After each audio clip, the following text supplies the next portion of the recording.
The AXCELIS 314555-988s-10cc-nrft, also known as the Watlow 988s-10cc-nrft, is a customized temperature controller used in an AXCELIS tool.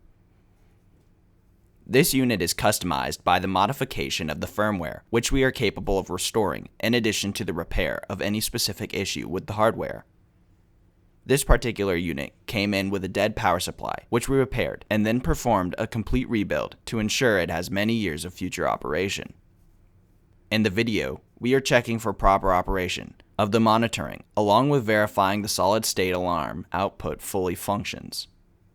ERD has performed temperature controller repairs since it started in business, so we are fully capable and experienced with the wide array of all of them and other types of process controllers found in manufacturing.